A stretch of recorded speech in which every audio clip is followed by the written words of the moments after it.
के संग बढ़ता चल तू सब में, प्यारा सा एक उमंग लगा दे तू सबको। आज हिम्मत के पल, दिन है सुंदर सा, आज कुछ कर गुजर। दिन है सुंदर सा, आज कुछ कर गुजर।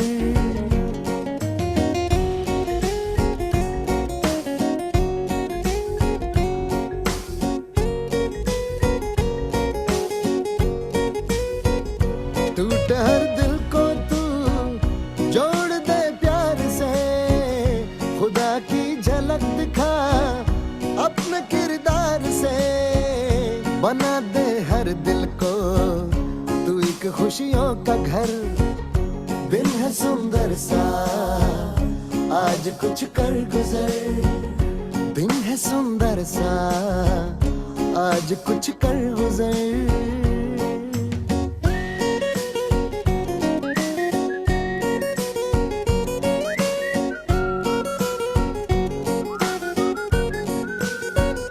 करके खिदमत सबकी दुआएं लेता चल। वक्त कैसा भी हो बनना है तुझको सफल। बना दे तू हंसी सबकी जिंदगी का सफर। दिन है सुंदर सा, आज कुछ कर गुजर।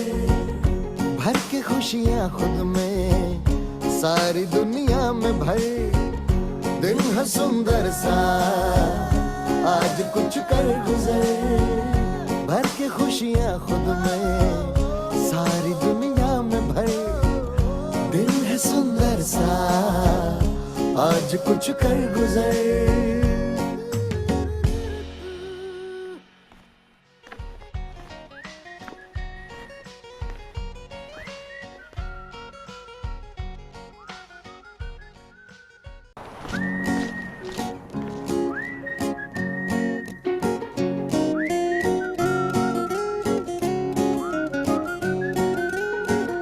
दिन है सुंदर सा, आज कुछ कर गुजर।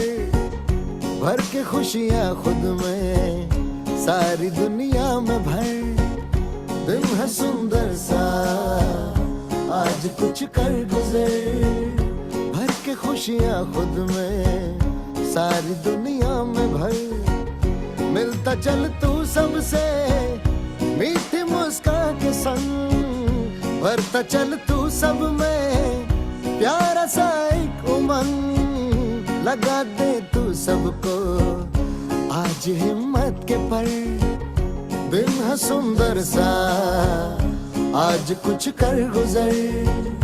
दिन है सुंदर सा, आज कुछ कर गुजर।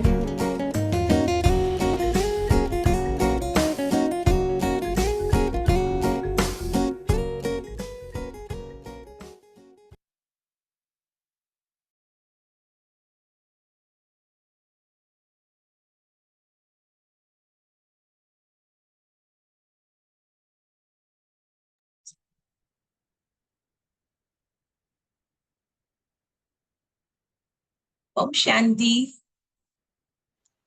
Om Shanti, all of you. Om Shanti, Shivani बहन. Om Shanti दीदी। आज की शाम बहुत ही हमारे लिए खुशनसीब और सौभाग्य की है, क्योंकि आज हम मिल रहे हैं फिर से शिवानी बहन को ऑनलाइन। कहा जाता है कि सफलता एक यात्रा है, न कि मंजिल। तो हमें ये सुनाते हुए अति हर्ष हो रहा है कि हमारी 2 घंटे की सुखद यात्रा में हम परमपिता परमात्मा के साथ आदरणीय राजयोगिनी ब्रह्मा कुमारी शिवानी बहन के साथ बिताएंगे। और ये बहुत ही अच्छी बात है कि आप सब भी, जो विशेषकर आप सबका ऑनलाइन जुड़े हुए सभी भाई बहनों का, यूथ का, हम सभी दिल से हार्दिक स्वागत करते हैं। साथ में हम सम्मान करते हैं आदरणीय दीदी जी का, कैंपस ऑफ क्लिक ग्रुप के साथ, और साथ में है यूथ विंग और ब्रह्मा कुमारीज विद्यालय की जो यूथ विंग है, उनकी तरफ से ये ऑर्गेनाइज किया हुआ प्रोग्राम है।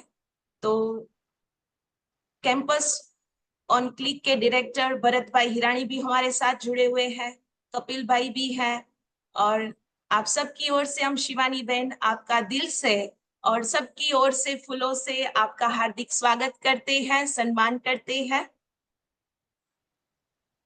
अभी सुखद यात्रा में हमारे बीच है आध्यात्मिक जगत की ऐसी मिसाल जिन्होंने लाखों लोगों की जिंदगी संवारी है, ऐसे विश्वविख्यात जीवन प्रबंधक और राजयोगिनी ब्रह्मा कुमारी शिवानी दीदी अवेकनिंग ब्रह्मा कुमारी चैनल के द्वारा अनेकों के जीवन को जो स्पिरिचुअल डायमेंशन देने वाली है, ऐसी आदर्शों की धनी के बारे में हम क्या सुनाए।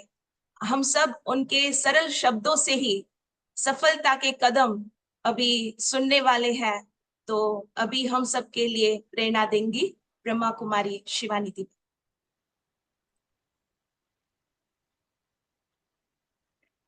ओम शांति।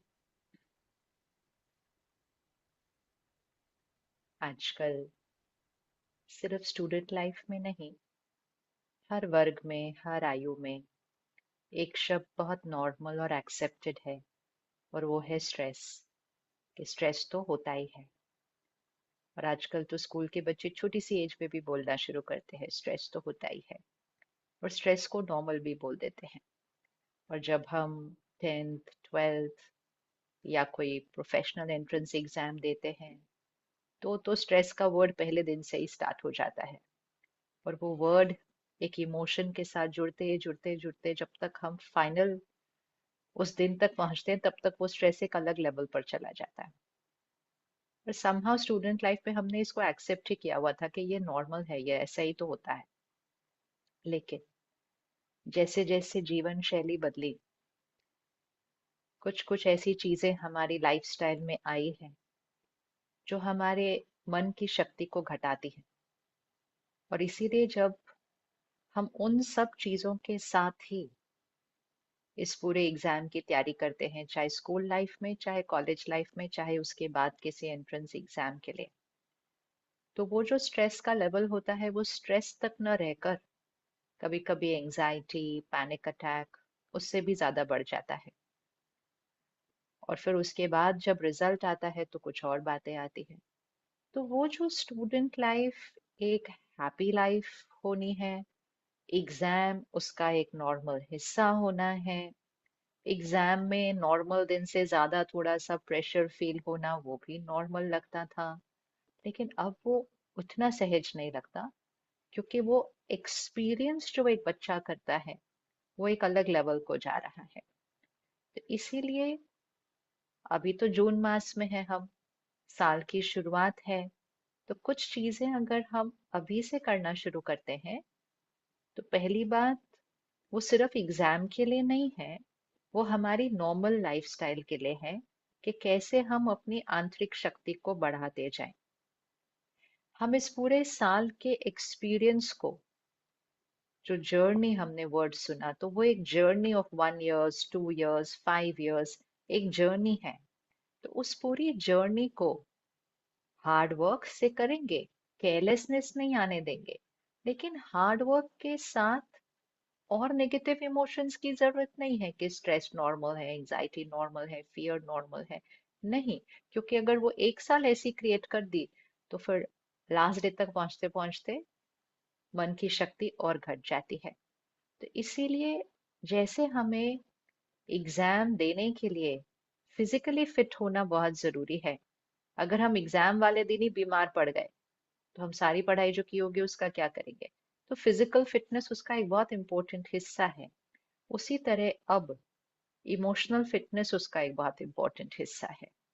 उसको हम इमोशनल फिटनेस कहेंगे, क्योंकि एग्जाम देने वाला मन, न शरीर ठीक न भी हो ना, बुखार है, खांसी जुकाम है, कोई शरीर के अंग में कुछ हुआ है, कुछ बच्चे तो बड़े बड़े हादसों के बाद भी परीक्षाएं देते हैं। पिछले साल भी हमने कुछ बच्चे देखे जिनके फाइनल ईयर के बस एग्जाम के कुछ दिन पहले किसी बच्चे ने अपने पेरेंट को भी खोया। लेकिन जीवन की इतनी सबसे बड़ी बात होती है ये। और उसमें भी उस बच्चे ने जाके अपने एग्जाम्स दे दिए और अच्छे से दिए। तो उसके लिए क्या चाहिए? उसके लिए चाहिए इमोशनल फिटनेस चाहिए कि परिस्थितियां कभी हमारे अनुकूल होती हैं, कभी नहीं होती हैं, लेकिन हर परिस्थिति में मन स्ट्रांग रहे, ये है इमोशनल फिटनेस। और एग्जाम जीवन की परिस्थिति नहीं है। एग्जाम जीवन का एक नॉर्मल हिस्सा है, जो स्कूल और कॉलेज के एग्जाम होते हैं। उसके बाद जो जीवन के एग्जाम होते हैं वो तो हर एक के अलग अलग आते हैं, लेकिन स्कूल और कॉलेज के एग्जाम के तो सबके एक जैसे ही होने हैं, और ये तो जीवन का नॉर्मल हिस्सा है। तो अगर हम स्कूल और कॉलेज के एग्जाम को इतना बड़ा प्रेशर बनाएंगे, तो हम अपनी शक्ति को इतना घटा रहे हैं कि फिर जीवन में जो आने वाली बातें हैं शायद उसको फेस करना हमारे लिए और भी मुश्किल हो जाएगा। तो एग्जाम इसीलिए देना चाहिए ताकि एक स्टूडेंट को प्रेशर फेस करने की आदत पड़े। इसलिए नहीं देना होता कि स्टूडेंट को स्ट्रेस एक्सपीरियंस करने की आदत पड़े। दो बातों में डिफरेंस है। एक वर्ड स्ट्रेस है, दूसरा वर्ड प्रेशर है। हम जब स्कूल में थे हम उसको एग्जाम प्रेशर कहा करते थे, अब लोग उसको एग्जाम स्ट्रेस कहते हैं। लेकिन दो बातों में तो बहुत फर्क है। एग्जाम एक प्रेशर है। प्रेशर मतलब एक चीज, एक जिम्मेवारी, एक टारगेट जो मेरे ऊपर आया है, वो हटा दो तो मेरे जीवन से प्रेशर हट जाता है। लेकिन स्ट्रेस वो नहीं है जो मेरे जीवन में आया है। स्ट्रेस वो इमोशन है जो मैं क्रिएट करती हूँ इन रिस्पॉन्स टू वो प्रेशर जो मेरे जीवन में आया है। जैसे एग्जाम एक प्रेशर है। जब हम बड़े होते हैं तो वर्क के प्रेशर्स होते हैं, हम टारगेट्स रखते हैं, हम गोल्स रखते हैं। अगर हम वो नहीं रखेंगे तो हम बहुत आलस से अलबेलेपन में जीवन जिएंगे। तो प्रेशर वो होता है जो बाहर से आता है, स्ट्रेस वो होता है जो आंतरिक क्रिएट किया जाता है। तो वो दोनों का डिफरेंस बहुत क्लियर होना चाहिए। प्रेशर वो है एग्जाम जो मुझे देना है, स्ट्रेस है इमोशन जो मैं क्रिएट कर रही हूँ। और सबसे इम्पोर्टेंट चीज है कि स्ट्रेस की डेफिनेशन क्या है। स्ट्रेस की डेफिनेशन है stress is equal to pressure divided by resilience. ये फिजिक्स में सीखते हैं। Stress is equal to pressure divided by resilience. तो प्रेशर एक स्टूडेंट के लिए हो गया एग्जाम, स्ट्रेस हो गया इमोशन। तो रेजिलियंस क्या है? रेजिलियंस है आंतरिक शक्ति उस एग्जाम को फेस करने की या जीवन की किसी भी सिचुएशन को फेस करने की। अब हमने क्या किया, जो डिनोमिनेटर है आंतरिक शक्ति उसको इग्नोर कर दिया और हमने कहा stress is equal to pressure. मतलब एग्जाम है तो स्ट्रेस होगा ही, प्रॉब्लम है तो स्ट्रेस होगा ही। नहीं, stress is not equal to pressure. Stress is equal to pressure divided by resilience. Denominator हमारे हाथ में है। Stress is equal to pressure divided by resilience. अब आजकल स्टूडेंट्स और पेरेंट्स दोनों ही एक्चुअली कहते बहुत प्रेशर बढ़ गए हैं, बहुत प्रेशर बढ़ गए हैं। वो भी मुझे एक्चुअली समझ में नहीं आता कि बढ़ कैसे गए हैं, क्योंकि मुझे तो लगता है बहुत घट गए हैं, पहले से बहुत घट गए हैं। आप एक देखो, एक तो साधन हमारे पास इतने आ गए हैं तो पढ़ाई करना बहुत इजी है कंपेयर टू पहले। और दूसरा, परीक्षा का पैटर्न सारा चेंज हो चुका है, तो वो भी करना बहुत इजी है। अगर मैं 30 इयर्स पहले जाऊं, 30-35, मुझे याद नहीं मैंने कब दिया था 10th, 30-35 इयर्स हुए होंगे, 32-33 इयर्स। तो उस समय वो मैंने जो एग्जाम दिया था वो आईसीएसई बोर्ड का था। उस समय कैसे एग्जाम हुआ करते थे? हमारा आईसीएसई बोर्ड में 3 साल के सिलेबस का एग्जाम होता था। ये नहीं कि सिर्फ 10वीं के साल का एग्जाम होना है। 8वीं, 9वीं, 10वीं, 3 साल के परीक्षा का एग्जाम हमने देना है 10वीं के एंड के अंदर। और 3 साल की मतलब एक सब्जेक्ट की 3 किताबें। एक दिन के अंदर 2 पेपर होते थे, 3-3 घंटे का एक पेपर। तो मतलब एक दिन के अंदर 6 घंटे तो हम पेपर ही दे रहे हैं। और मंडे टू फ्राइडे में हम 10 पेपर करते थे। ये होते थे एग्जाम। मंडे सुबह शुरू होते थे, फ्राइडे शाम को खत्म होते थे। मंडे से फ्राइडे में हम 10 एग्जाम देते थे और हर एग्जाम 3 घंटे का होता था। और 3 घंटे के उस पेपर के अंदर 3 साल का सिलेबस होता था। और तब भी हमारे पास स्ट्रेस वर्ड नहीं था। हमें स्ट्रेस वर्ड पता ही नहीं था तब। हमें बिल्कुल नहीं पता था वो वर्ड क्या होता है। हमें तो पहले से ही पता था कि मंडे टू फ्राइडे ये एग्जाम देने हैं, करते थे उस हिसाब से तैयारी। आप सोचो, शाम को 4 बजे तक घर पहुंचते थे, अगले दिन सुबह 7 बजे स्कूल के लिए निकलते थे। वो जो 3 घंटे का जो 3 साल का पेपर है, उसका पेज ऐसे टर्न भी नहीं कर सकते थे उतने से घंटों के अंदर। रिवीजन भी नहीं हो सकती थी। तब भी हमने नहीं कहा कि स्ट्रेस है। हाँ, थोड़ी सी टेंशन होती थी एग्जाम के दिन, फ्राइडे को खत्म हो जाती थी, बस। उसको टेंशन वर्ड ही बोलते थे और उतना ही होता था। और सिर्फ अपना नहीं, पूरी क्लास में आसपास किसी भी बच्चे को एंजाइटी हो रही है, पैनिक अटैक हो रहा है, ये तो वर्ड्स ही हमें नहीं पता थे तब। ये तो पता ही नहीं थे। हर बच्चा आता था, एग्जाम अच्छे से देता था, जाता था, नंबर भले कितने भी आए।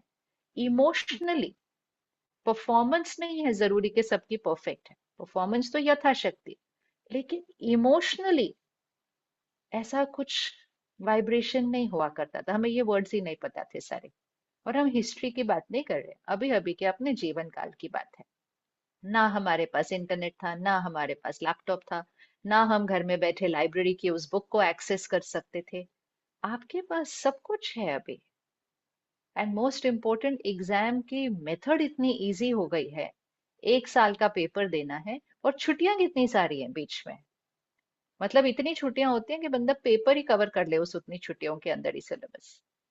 और फिर भी हम कहते हैं इतना स्ट्रेस, इतना स्ट्रेस। नहीं, ये प्रेशर इतने सालों में बढ़ा नहीं है, प्रेशर इतने सालों में घटा है। और अब तो सबकी मनोस्थिति को देखते हुए और प्रेशर को घटाते जा रहे हैं। हमेशा याद रखना, प्रेशर घटाना कोई बहुत अच्छी बात नहीं होती है। आप एग्जाम का प्रेशर घटा सकते हैं, जीवन अपने प्रेशर्स नहीं हटाने वाला है।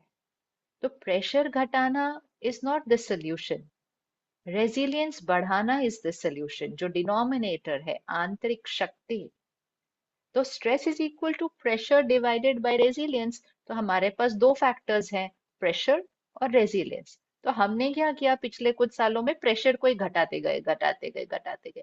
प्रेशर को नहीं घटाना था, रेजिलियंस को बढ़ाना था, डिनोमिनेटर को बढ़ाना था। और क्योंकि हमने रेजिलियंस पे ध्यान नहीं दिया, और इतनी सारी जो हमारी लाइफस्टाइल क्रिएट हुई है पिछले 10, 15, 20 साल में, तो रेजिलियंस अपने आप ही घट रहा था, अपने आप घट रहा था। तो भले हम प्रेशर घटाते गए, तो स्ट्रेस तो कम होना चाहिए था ना। लेकिन स्ट्रेस तो कम हुआ ही नहीं, स्ट्रेस बढ़ गया। क्योंकि रेजिलियंस जो डिनोमिनेटर था, वो कई गुना घट गया था हमारे लाइफस्टाइल की वजह से। तो इसलिए इस साल जून महीने में अभी से डिसाइड करें कि हमने इस साल अपने रेजिलियंस को हाई रखना है, मतलब आंतरिक शक्ति को बढ़ाना है। आंतरिक शक्ति को बढ़ाना है। इम्पोर्टेंट ये नहीं होता कि हमने एग्जाम दे दिया, हमारे नंबर बहुत अच्छे आ गए, हम फर्स्ट भी आ गए, वेरी गुड, बहुत बढ़िया। लेकिन उसका एक्सपीरियंस कैसा रहा? अगर वो एक स्ट्रेसफुल एक्सपीरियंस था, तो वो 1 साल ने हमारी आंतरिक शक्ति को बहुत घटाया है। तो हमारा एम सिर्फ ये नहीं होता है कि हम पढ़ रहे हैं और हमारे नंबर अच्छे आ रहे हैं, वो तो बहुत इंपॉर्टेंट है। लेकिन हमारा एम होता है हमारा पूरा साल, और हमारे वो 15, 20 दिन जब एग्जाम्स हैं, मन प्रेशर लेगा, लेकिन पावरफुली प्रेशर को हैंडल करते हुए परीक्षा देगा। ये लक्ष्य होता है स्पिरिचुअलिटी का, कि परफॉर्मेंस है, लेकिन परफॉर्मेंस के साथ साथ एक्सपीरियंस कैसा रहा आपका एग्जाम का। The experience of the exam is very very important. कि आपका वो जीवन का वो जो परीक्षा थी, उसका अनुभव कैसा था? आप ठीक से सोए, आप ठीक से खाया उस दिन, आपकी तबीयत ठीक रही, अनईजी तो नहीं हुआ, एंजाइटी तो नहीं हुई। मोस्ट इम्पोर्टेंट, एग्जाम के टाइम, एग्जाम में जाकर स्ट्रेस इतना तो क्रिएट नहीं हो गया कि जो आता था वो नहीं आंसर कर पाए। स्ट्रेस इतना तो क्रिएट नहीं हुआ कि मेरी एफिशिएंसी, मेरी स्पीड स्लो डाउन हो गई और मैं अपना पेपर नहीं पूरा कर पाई उतनी देर में। क्योंकि हम सब इतने प्रैक्टिस पेपर्स देते हैं कि हमें पता है कितनी देर में उसको फिनिश करना है। लेकिन अगर उस दिन मेरे माइंड की पावर थोड़ी सी कम हो जाए तो मेरी स्पीड और एफिशिएंसी तो अपने आप ही कम हो जाएंगी। तो फिर वो सबसे ज्यादा गिल्ट होता है कि ये तो मुझे आता था, आने के बावजूद नहीं कर पाए। तो ये सारी चीजें इमोशनल फिटनेस पे डिपेंड करती है।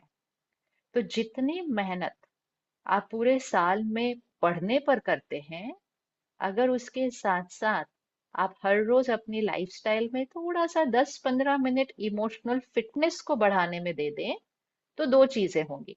एक, आपका पूरा साल माइंड पावरफुल रहेगा, एग्जाम के दिन माइंड काम एंड स्टेबल रहेगा, और जब इमोशनल फिटनेस बढ़ी हुई होगी तो कुछ नंबर तो उसी की वजह से भी बढ़ जाते हैं, क्योंकि काम एंड स्टेबल रहते हैं ना, तो सबको जो पढ़ा हुआ है वो सहज याद आता है। इंट्यूशन एक्टिवेट होती है। इंट्यूशन एक्टिवेट होती है। हमें आंतरिक एकदम कुछ याद नहीं आ रहा होता है, लेकिन इनर एकदम से एक इंट्यूटिव वॉइस बोलती है नहीं ये वाला ही राइट है। क्योंकि यहाँ शांति है, स्थिरता है, तो इंट्यूशन वर्क करती है। तो इसीलिए आज सिर्फ ये पक्का कीजिए, क्योंकि कई बार हम बहुत सारे स्टूडेंट्स को बोलते हैं कि आप थोड़ा सा मेडिटेशन सीखो, थोड़ा कहते हैं नहीं नहीं हमारे पास टाइम नहीं है, हमको पढ़ना है। तो उनको लगता है जितना पढ़ेंगे ना उतने नंबर अच्छे आएंगे, वो तो है ही। लेकिन जितना पढ़ेंगे उसके साथ साथ थोड़ा सा टाइम निकाल के सिर्फ अगर माइंड को पावरफुल बनाएंगे, तो एग्जाम पावरफुली देंगे, पीसफुली देंगे, और नंबर भी उससे थोड़े से बढ़ ही जाएंगे, घटेंगे नहीं कभी भी।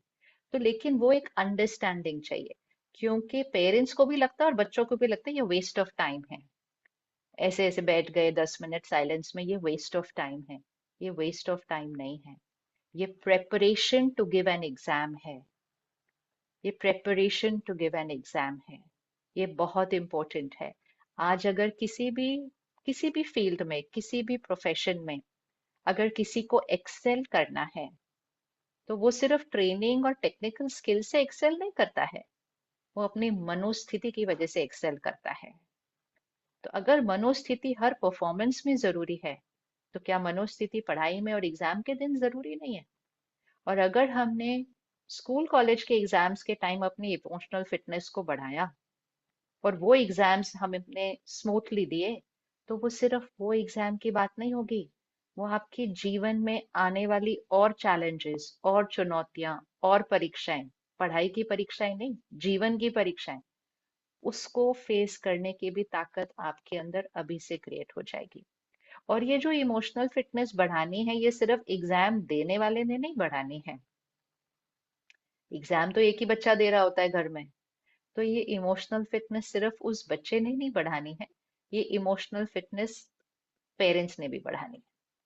बहुत इंपॉर्टेंट है, क्योंकि कई बार एग्जाम देने वाला तो एक ही होता है, लेकिन एग्जाम का एक्सपीरियंस जैसे पूरा घर ही क्रिएट कर रहा होता है, और पूरा घर इतना स्ट्रेस क्रिएट कर देता है कि जो एग्जाम देने वाला है वो पीसफुल भी होगा तो वो पीसफुल रह नहीं पाएगा, क्योंकि घर के अंदर इतनी स्ट्रेस की एनर्जी क्रिएट हो जाती है।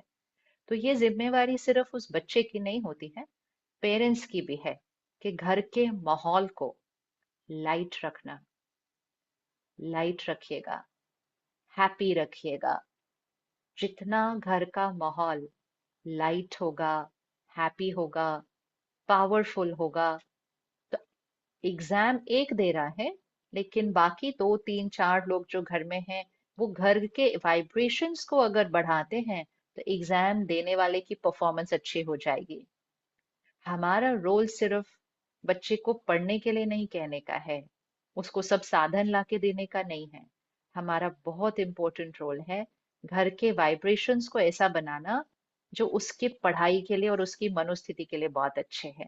तो इमोशनल फिटनेस तो सबकी ही बढ़नी है, पूरे घर में सभी जो है उनकी ही बढ़नी है। तो सबसे इम्पोर्टेंट बात यह है कि जो एग्जाम देने वाला है उसकी तैयारी करना।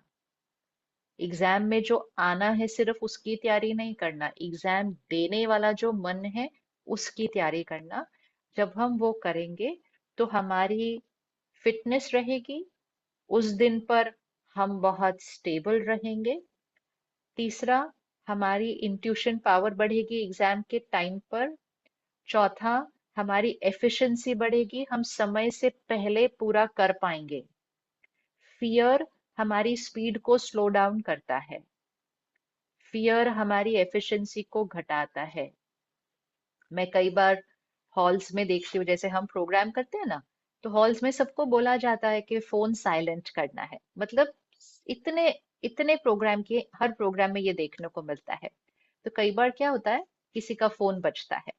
अब जैसे ही किसी का फोन बजता है ना, आसपास के लोग ऐसे एनर्जी क्रिएट कर लेते हैं कि क्यों फोन बजा, क्यों फोन ऑफ क्यों। एंड मैंने लिटरली देखा है स्टेज से कि जिसका फोन बजता है, वो बहन अपना फोन निकालती है, उसके हाथ ऐसे ऐसे करने लगते हैं, क्योंकि इतनी हैवी एनर्जी क्रिएट हो रही होती है उधर। और उसको आता है साइलेंट करना, लेकिन वो उस टाइम साइलेंट ही नहीं कर पा रहे हैं। और वो एक्चुअली अपने साथ वाला जो बैठा है ना, उसको फोन देती है, बोलते मेरा फोन साइलेंट करो। Why? Fear. Fear affects efficiency. Fear जो हमें आता है वो करने नहीं देता है। Fear paralyses. पैरालाइजेस मतलब माइंड एकदम ब्लॉक हो जाता है। तो इसीलिए जो हमारी केयरलेस मिस्टेक्स होती है ना, वो सिर्फ फियर बेस्ड होती है। हमारा माइंड फियर में है, तो जो आती है चीज वो नहीं हो पाई। तो फियर हमारी एफिशिएंसी को अफेक्ट करता है, तो फिर फियर हमारी स्पीड को भी अफेक्ट करेगा। तो जो काम मैं 1 घंटे में कर सकती हूँ, मुझे 1 घंटा 5 मिनट, 1 घंटा 10 मिनट लगेगा उसके लिए। तो इसीलिए एग्जाम सही विधि से देना, समय से पहले पूरा करना, पूरा करके उसको एक बार चेक भी कर लेना। इस सब में ये जो आप थोड़ा सा समय पूरा साल निकालेंगे इमोशनल फिटनेस के लिए, ये सब आपको वो करने देगा। एंड सबसे इम्पोर्टेंट बात, पूरा साल मेहनत की, सबने मेहनत की, सिर्फ बच्चा मेहनत नहीं करता, पेरेंट्स भी बहुत मेहनत करते हैं पूरे साल के अंदर। एग्जाम के टाइम भी बच्चे ने मेहनत की, लेकिन कई बार रिजल्ट अलग भी आ सकता है।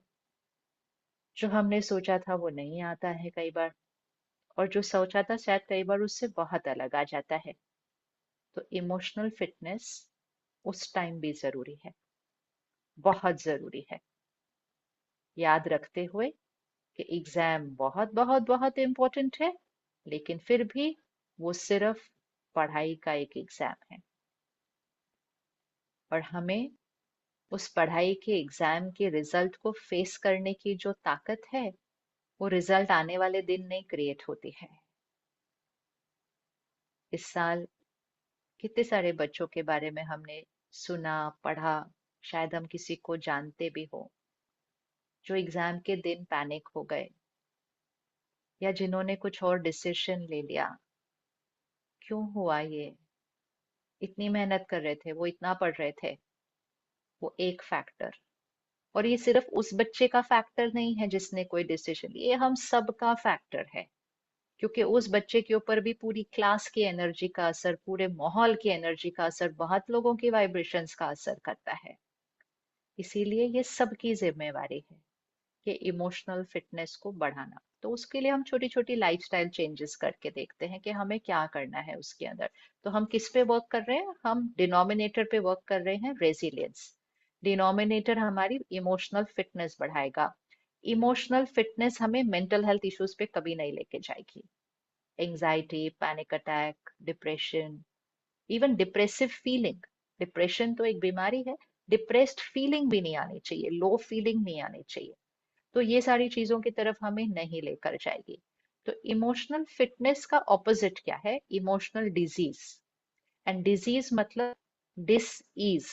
मेरा माइंड अभी ईज पर है, मैं डिस्टर्ब हुई यहाँ, तो वो डिस ईज हो गया। तो it is an emotional disease. इसके लिए हम किसी डॉक्टर के पास नहीं जाते हैं, ये हमारी भावनाएं हैं और हमें इनको ठीक करना है। तो सबसे पहली एक छोटी सी लिस्ट बनाते हैं कि कौन से संस्कार, कौन से इमोशंस इमोशनल डिजीज होते हैं, और कौन से इमोशनल हेल्थ होते हैं।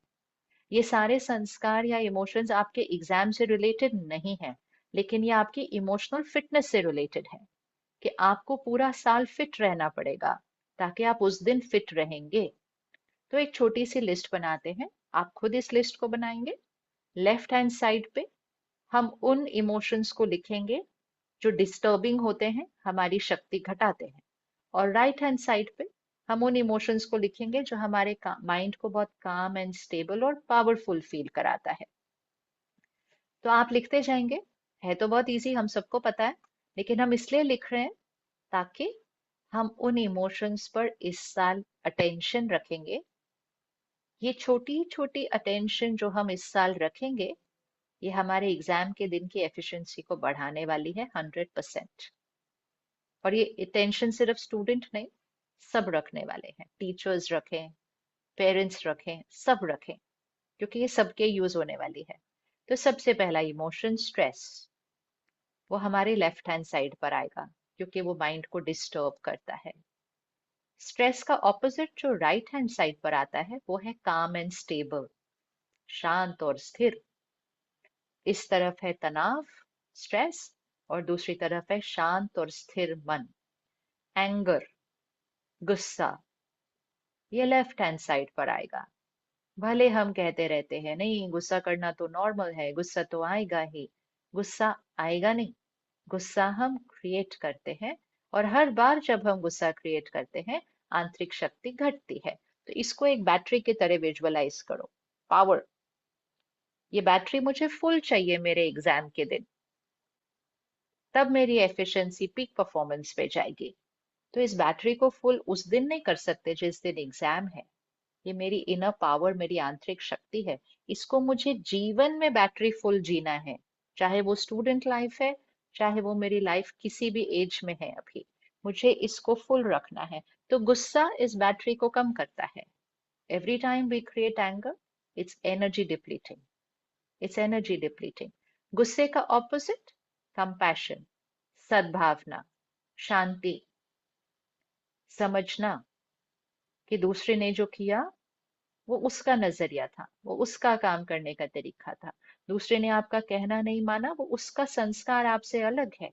बात करें, बार बार करें, राय दें, बार बार राय दें, लेकिन चिल्ला कर देना, शोर मचा कर कहना, चिड़चिड़ होकर कहना, even irritation is anger, irritate होते रहना, एनर्जी डिप्लीटर। ये क्यों हमें इमोशंस पर वर्क करना है? क्योंकि हम इनको रोज क्रिएट कर रहे हैं, दिन में कई बार क्रिएट कर रहे हैं। तीसरा इमोशन जो एनर्जी डिप्लीटर होता है वो होता है फियर। उसका opposite on the right hand side is faith, आत्मविश्वास। डर भय नहीं, आत्मविश्वास, वो हम क्रिएट करेंगे। फिर बहुत सारे संस्कार हैं ऐसे, जैसे कि कंपैरिजन।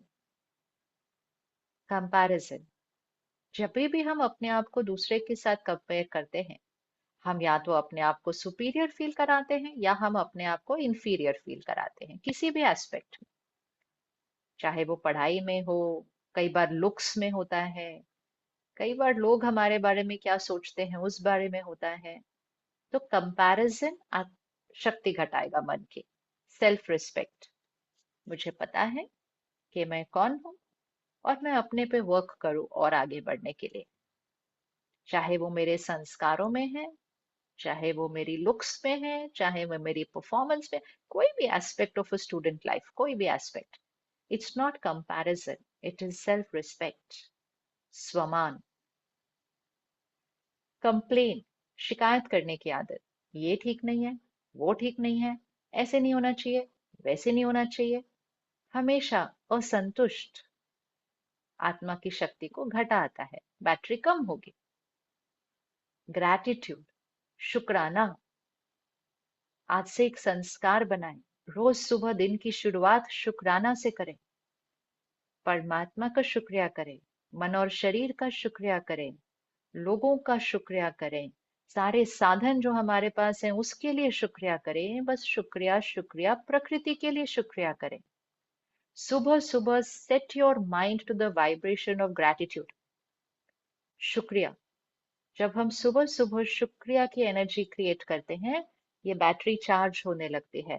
और मोस्ट इम्पोर्टेंट, दिन में हमें लोग और सिचुएशंस को एक्सेप्ट करना इजी होता है, शिकायत कम होती है, क्योंकि सुबह सुबह शुक्रिया के वाइब्रेशन पे फ्रीक्वेंसी को सेट कर दिया था।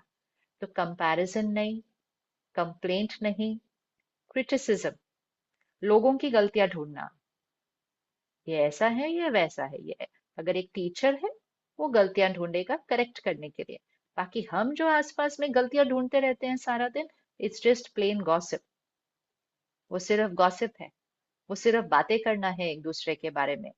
दूसरे की कमजोरी के बारे में बात करना, दूसरे की गलती का चिंतन करना, यहाँ की बैटरी को घटाएगा। Because I am only putting negative words here. यहाँ सिर्फ नेगेटिव वर्ड्स आ रहे हैं, और नेगेटिव वर्ड्स मेरी शक्ति को घटाते हैं। Appreciation, appreciation, compassion, that is emotional fitness. That is emotional fitness. And सबसे बड़ा एनर्जी डिप्लीटर इन स्टूडेंट लाइफ, बाद में भी है, बट स्टूडेंट लाइफ में सबसे ज्यादा है, वो है पियर प्रेशर। पियर प्रेशर का विक्टिम बनना। इस समय सही क्या है, गलत क्या है। सही मतलब मेरे लिए सही क्या है, मुझे अपनी शक्ति बढ़ाने के लिए सही क्या है, मेरी परफॉर्मेंस के लिए क्या सही है, वो हर बच्चे को खुद डिसाइड करना पड़ेगा। और उसमें पेरेंट्स और टीचर्स हमें गाइड करते हैं। लेकिन आजकल कई बार ये हो रहा है कि हमारे आसपास के बच्चे वो नहीं कर रहे हैं। और आजकल के कई बार आसपास के बच्चे थोड़ा सा मजाक भी ज्यादा उड़ा रहे हैं, मुझे रिडिक्यूल भी कर रहे हैं। एक संस्कार जो बहुत बहुत बहुत जरूरी है इमोशनल फिटनेस के लिए जीवन भर, सही के लिए खड़े होना, इवन अगर हम अकेले हैं। Standing for the right even if I am alone. ये बहुत इंपॉर्टेंट संस्कार है इस टाइम पर। और ये संस्कार को बचपन से ही क्रिएट कर लेना शुरू करना चाहिए। अगर मुझे पता है कि कुछ मेरे लिए सही है, तो मेरे सारे फ्रेंड्स, मेरे सारे क्लासमेट्स, सब लोग भी वो ऑपोजिट करें तो भी मुझे नहीं करना है। इवन अगर वो मेरा मजाक उड़ाए, अगर वो मेरे कुछ भी बोले, ये पीयर प्रेशर को अगर जो ओवरकम करता है, उसकी इमोशनल फिटनेस बहुत हाई जाती है। ये बहुत शक्ति है, बहुत बड़ी शक्ति है। तो इस पे जरूर वर्क करना। पीयर प्रेशर छोटी छोटी बातों में, कपड़े कैसे पहनने हैं, खाना क्या खाना है, फिर रात को कितने बजे सोना है, उठना कितने बजे है। सब लोग रात को पढ़ते हैं तो मुझे भी रात को पढ़ना चाहिए? नहीं, वो तो मेरे लिए हेल्दी नहीं है। पर लेकिन सब लोग बोलते हैं कि रात को पढ़ाई होती है, तो हम भी ऐसा करने लगते हैं। सो दिस होल संस्कार ऑफ सब जो कर रहे हैं वो भी हम करेंगे, it's not going to work. तो फिर उसका रिजल्ट ये है कि सबको स्ट्रेस हो रहा है तो मुझे भी स्ट्रेस हो रहा है, क्योंकि वो मेरा लाइफस्टाइल स्ट्रेस है। लाइफस्टाइल। सो बहुत इंपॉर्टेंट संस्कार है। Stand for the right even if you are alone. वो करें जो सही है। आपके माता पिता, आपके टीचर्स जो आपको बता रहे हैं वो सही बता रहे हैं, लेकिन आपके आसपास के जो हैं वो तो बच्चे हैं ना, वो तो बच्चे हैं। तो बड़े हमें सही बताते हैं अपने अनुभव से, और फिर उसको हम एक्सपेरिमेंट करके देखेंगे तो हमें खुद सही रिजल्ट मिलेगा, और फिर वो हमारा ट्रुथ बनेगा। तो पीयर प्रेशर बहुत बहुत बहुत बड़ा एनर्जी डिप्लीटर है। अगर आपको 1 साल के बाद अच्छे नंबर और गुड परफॉर्मेंस चाहिए, आपको इस 1 साल के लिए पीयर प्रेशर का त्याग करना पड़ेगा, विच मीन्स नॉट अफेक्टेड। सब मजाक उड़ाने दो मेरा, डजेंट मैटर। बोलने दो सबको, doesn't matter. That is peer pressure. फिर चिंता, चिंता नहीं, निश्चय, फेथ, कि मैंने मेहनत अच्छी करनी है और मैंने अपना सब 100% उसमें लगाना है, और मेरे साथ जो होगा उसके बाद वो बिल्कुल सही ही होगा। उसके अलावा कुछ हो नहीं सकता, क्योंकि जब कर्म सही होगा तो भाग्य सही ही होगा। सो ये लिस्ट बनानी है छोटी सी, पर इसमें और बहुत सारी चीजें हैं, जेलेसी है, ईगो है, बहुत सारी लिस्ट है। तो जो जो इमोशंस डिस्टर्बिंग है उन पे वर्क करना है, और ज्यादा से ज्यादा जो राइट हैंड वाली साइड की इमोशंस हैं उनको अपने संस्कारों में, व्यवहार में लेकर आना है। Suppose simple peer pressure, social media handles. अब ये एक बहुत बड़ा वो बना हुआ है कि नहीं, सबके पास है तो मेरे पास भी होना चाहिए। पर हम स्कूल में हैं, हमें क्या जरूरत है उसकी। हम कॉलेज में हैं, हमें क्या जरूरत है उसकी। सारे फ्रेंड्स तो हमारे आसपास ही हैं। हम सोशल मीडिया पे किससे बात करने वाले हैं? नहीं नहीं, लेकिन सबके पास है, तो मेरे पास भी होना चाहिए। सबसे बड़ा एनर्जी डिप्लीटर, सबसे बड़ा एनर्जी डिप्लीटर। तो जिसको अच्छा परफॉर्म करना है, उसको पहले इन सारे प्लेटफॉर्म से डिस्कनेक्ट कर लेना चाहिए। अगर 30 इयर्स पहले हमारे पास स्ट्रेस नहीं था, हम आराम से एग्जाम देते थे, उसका एक कारण सिर्फ यही था। ऐसा नहीं कि हम आपसे पावरफुल बच्चे थे, ऐसा कुछ भी नहीं है। आप हमारे से ज्यादा इन्फॉर्म्ड बच्चे हो, क्योंकि आपके पास बहुत सारी इंफॉर्मेशन आती है। हमारे पास कुछ नहीं था, बस वो स्कूल की बुक और जितना टीचर ने सिखाया। हमारे पास आपके जैसे इंटरनेट नहीं था, सर्च किया और सारी इंफॉर्मेशन डाउनलोड कर ली। लेकिन हमारे पास ये पीयर प्रेशर कंटेंट का नहीं था, हमारे पास सोशल मीडिया नहीं था। और ये सारी चीजें न होने के कारण ऑटोमेटिकली रेजिलियंस बढ़ी हुई थी। हमने रेजिलियंस बढ़ाने के लिए कुछ किया नहीं, बस सिर्फ रेजिलियंस घटाने के लिए हमारे पास कुछ नहीं था। आपके पास रेजिलियंस घटाने के लिए बहुत कुछ है।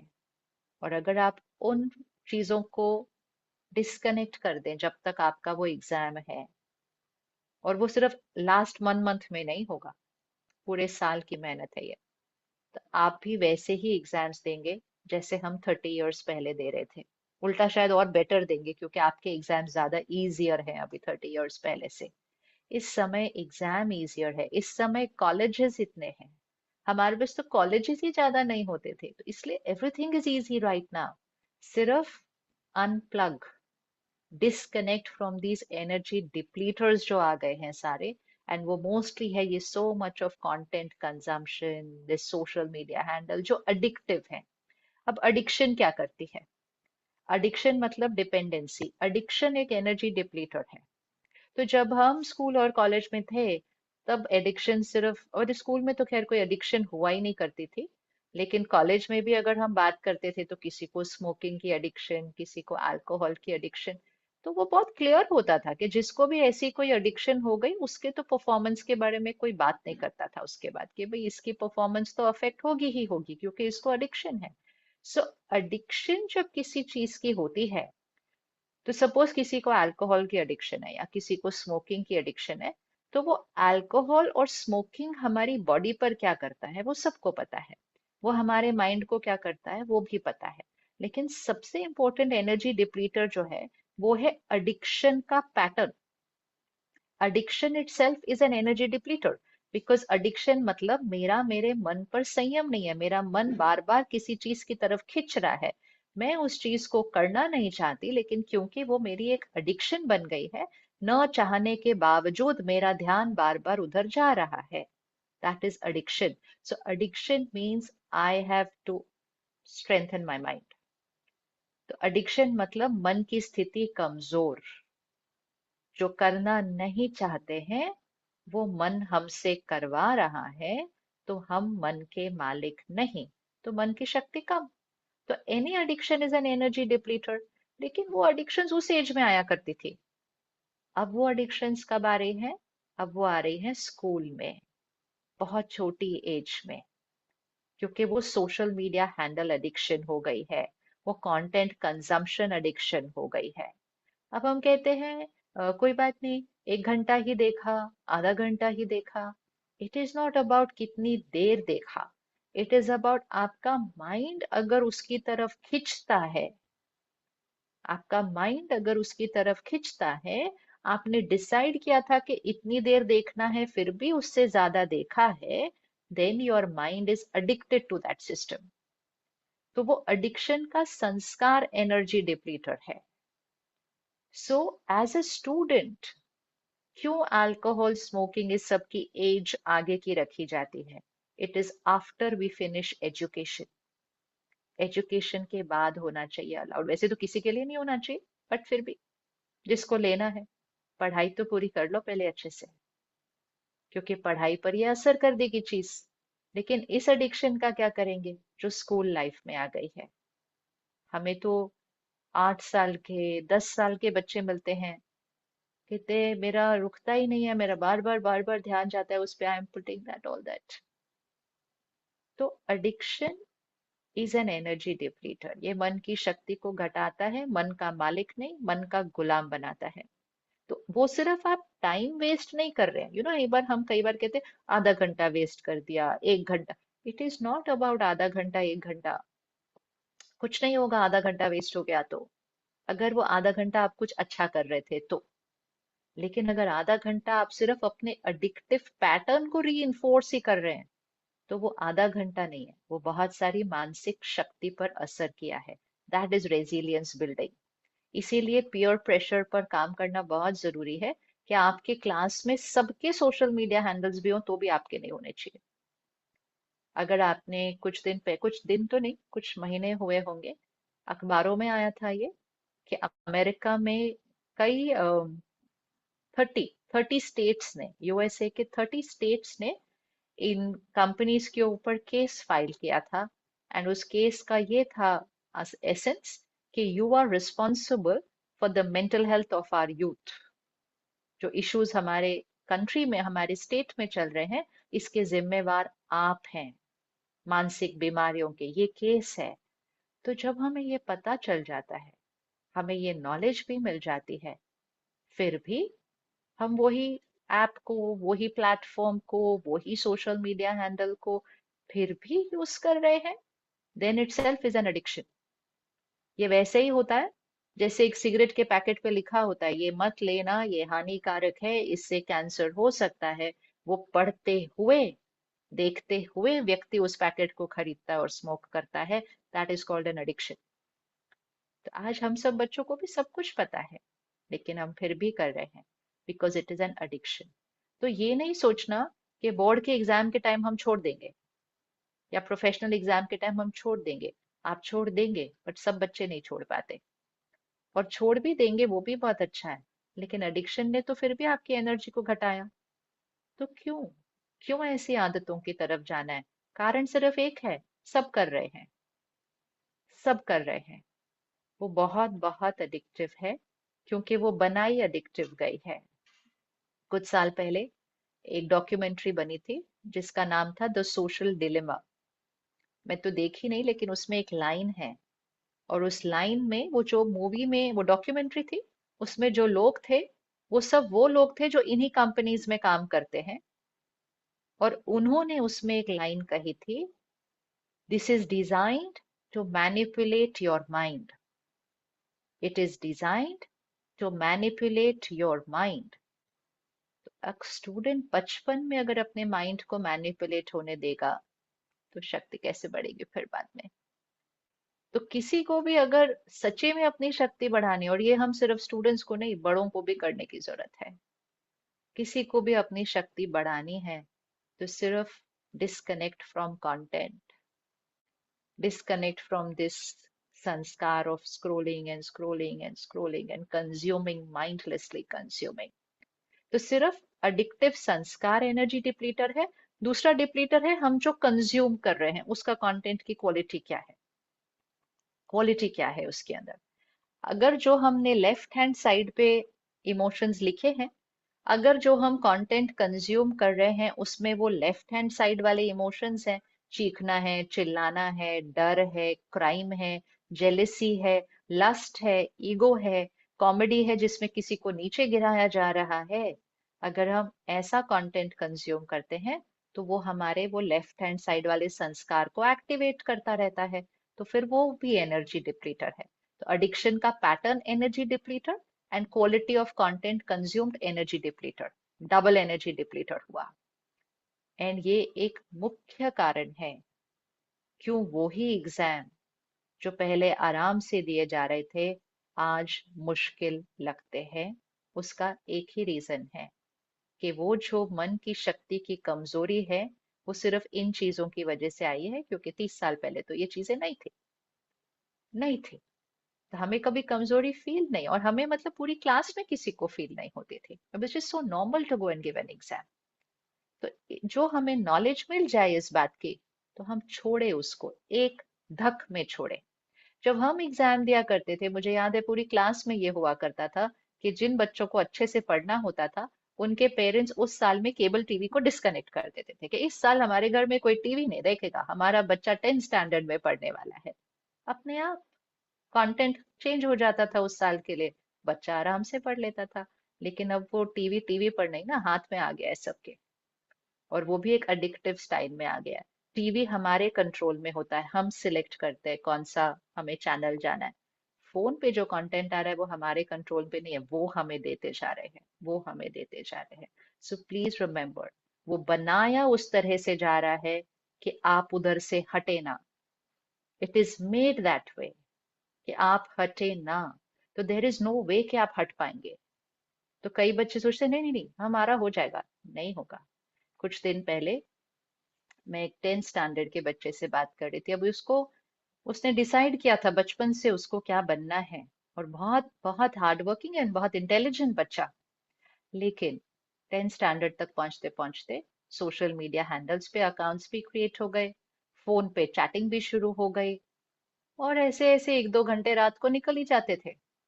तो जब वो 10th स्टैंडर्ड में बच्चा पहुंचा तो उसको कहा, ये फोन छोड़ना पड़ेगा अभी 2 साल के लिए अगर आपको वो प्रोफेशन में जाना है। तो मुझे अभी उसका फेस अभी भी मेरे सामने आता है कि वो बच्चा बहुत क्लियर था अपने गोल से। कहा मुझे बनना तो है। कहा तो ये फोन छोड़ना पड़ेगा ना 2 साल के लिए, आप दूसरा सिंपल फोन लो सिर्फ जिससे बात हो सकती है किसी से, ये छोड़ना पड़ेगा। लेकिन वो बच्चा उस दिन फोन नहीं छोड़ पाया, और वो उतना ही हेल्पलेस उसका फेस दिखाई दिया जितना किसी और एडिक्शन में किसी का दिखाई देता है कि हाँ हम अल्कोहल छोड़ना चाहते हैं लेकिन हमसे नहीं छूटता, बस उतना ही हेल्पलेस दिखाई दिया। तो this is a proper addiction. And आजकल कई बड़े शहर, विदेश में तो है ही, भारत में भी अब बड़े शहरों में हुआ है de addiction centres of technology. Technology de addiction centre. तो इसलिए आपकी क्लास में, आपके स्कूल में सब लोग भी कर रहे हो तो आप नहीं करना। Be the one out, be that one single one जो ये नहीं करेगा। आपको पता है सब लोग जो ये प्लेटफॉर्म्स बनाते हैं और इन प्लेटफॉर्म्स बनाने वाली कंपनीज पे जो लोग काम करते हैं, वो खुद अपने बच्चों को नहीं जाने देते इन प्लेटफॉर्म्स के ऊपर, क्योंकि उनको पता है कि वो कितने हानिकारक हैं। तो इसलिए ये वन संस्कार, एक त्याग, ये त्याग ही लगेगा शुरू में, लेकिन त्याग से ही भाग्य बनता है। कुछ तो त्याग करना ही पड़ता है, तभी भाग्य बनता है।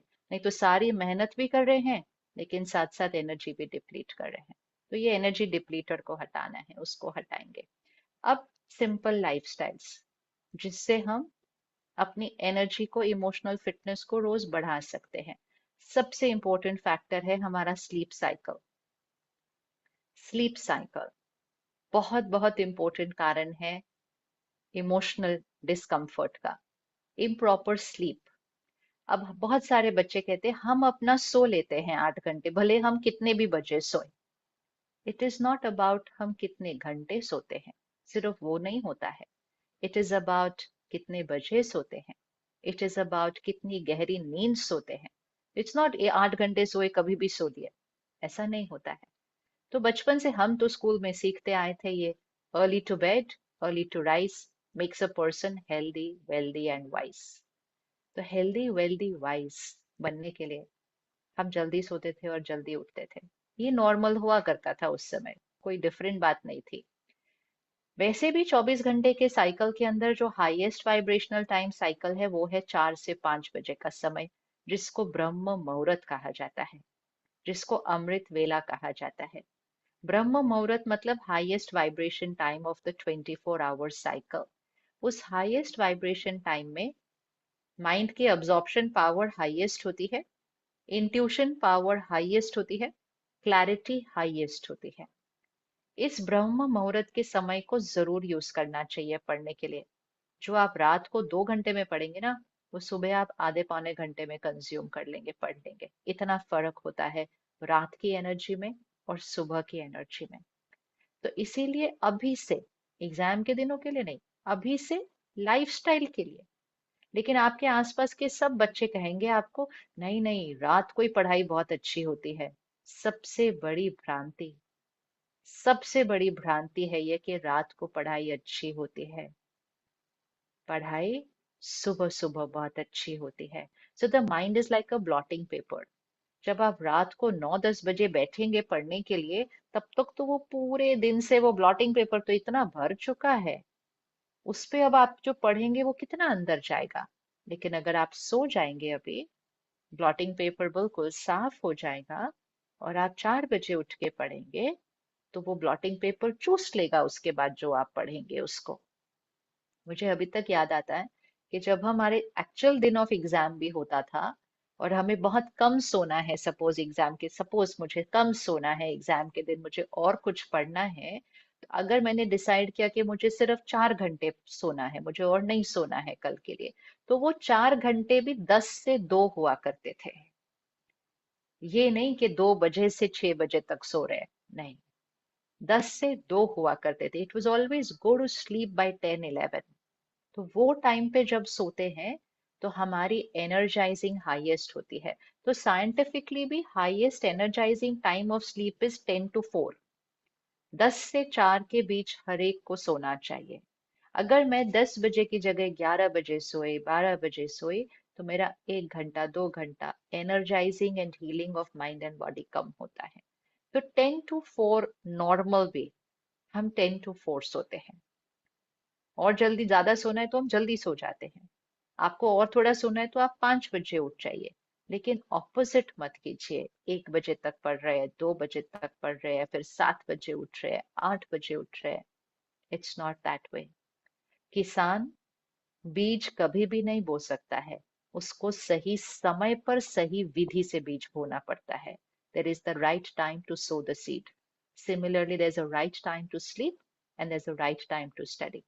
जब ये कॉल सेंटर कल्चर नया नया शुरू हुआ था, जहां विदेश की कंपनियों के लिए यहाँ के यूथ काम किया करते थे पूरी पूरी रात, तो वो रात को काम करते थे, दिन में सोते थे। तो वो स्लीप साइकिल ने उनके ऊपर असर डाला है, असर डाला। उनको व्यक्तिगत महसूस होता था कि हमारा स्लीप पैटर्न नेचुरल नहीं चल रहा है, वो हमारे ऊपर असर डाल रहा है। तो प्रकृति के विरुद्ध नहीं करना है। 4 बजे का जो समय होता है वो हाई वाइब्रेशनल का समय होता है। मेजोरिटी लोग सोए होते हैं और जो लोग उठते हैं वो सिर्फ सात्विक चीजें करते हैं उस टाइम। कोई प्रार्थना कर रहा है, कोई मेडिटेशन कर रहा है, कोई योगा कर रहा है, कोई प्राणायाम कर रहा है। The vibration is so pure and powerful at that time. लेकिन जो 11 बजे, 12 बजे, 1 बजे का टाइम होता है ना, वो लोएस्ट एनर्जी टाइम होता है ऑफ 24 आवर साइकिल। क्राइम कितना उसी टाइम हो रहा होता है। सब वो टाइम राइट नहीं है, तो उस समय नहीं पढ़ना चाहिए। तो अभी से अपना स्लीप पैटर्न सेट करना शुरू करें। Early to bed, early to rise makes a person healthy, wealthy, wise. भले आपके सारे फ्रेंड्स रात को सो रहे, रात को पढ़ते हो, आप सुबह पढ़िए।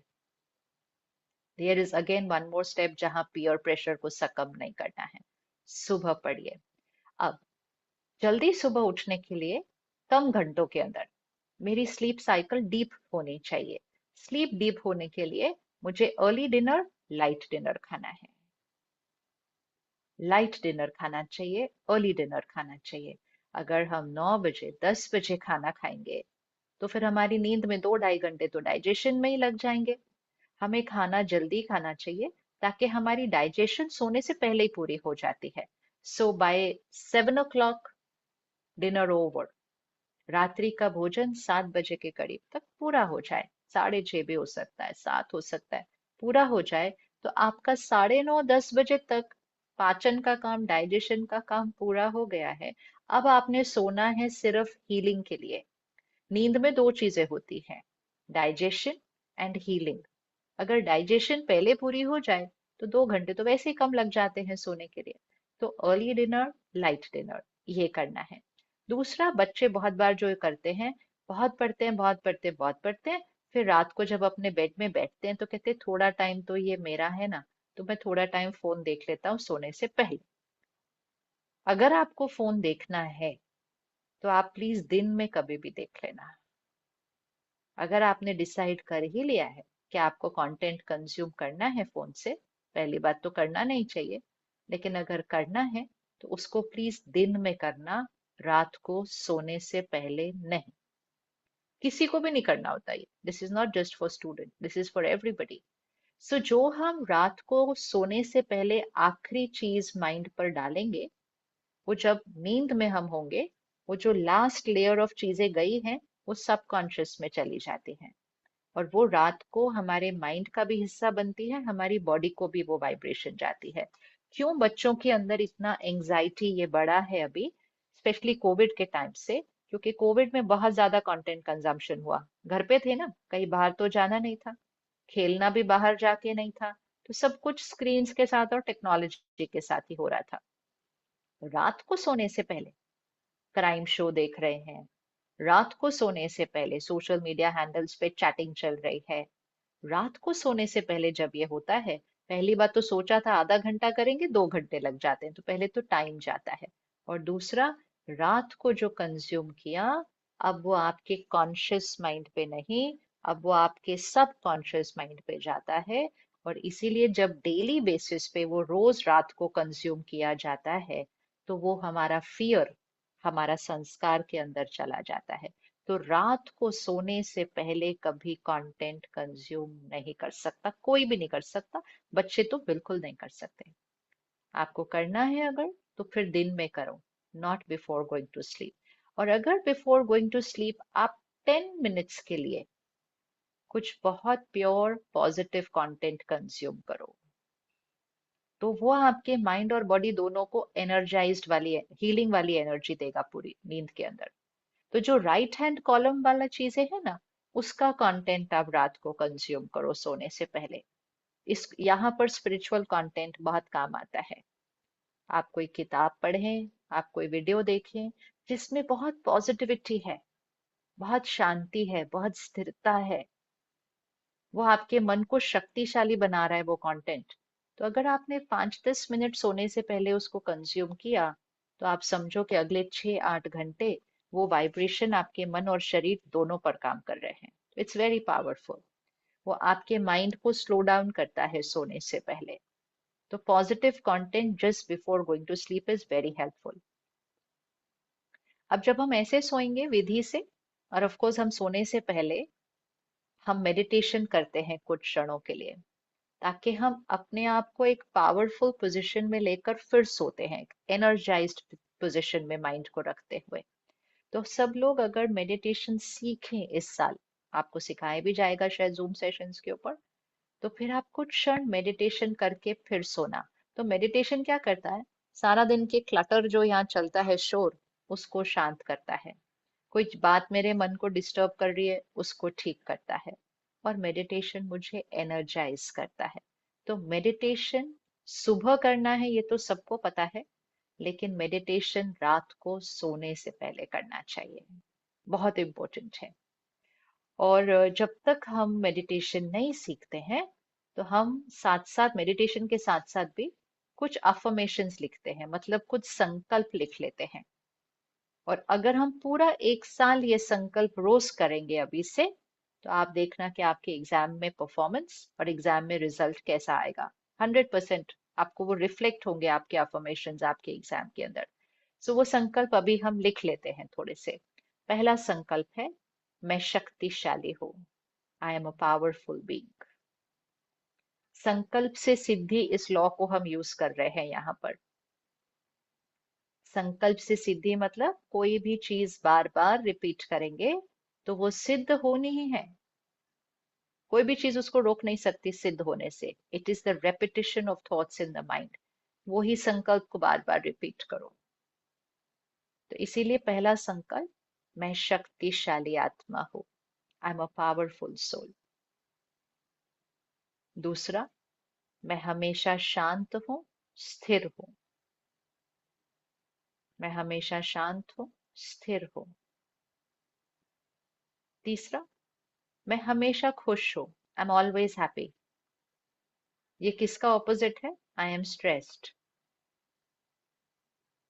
हम अपने संकल्प बदल के अपनी सिद्धि बदल रहे हैं। चौथा, मैं निडर हूं, मैं निश्चिंत हूं, I M fearless, I am confident.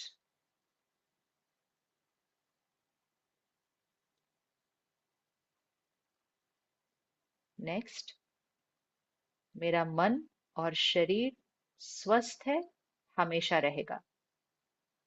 मेरा मन और शरीर स्वस्थ है, हमेशा रहेगा। My mind and body is healthy always.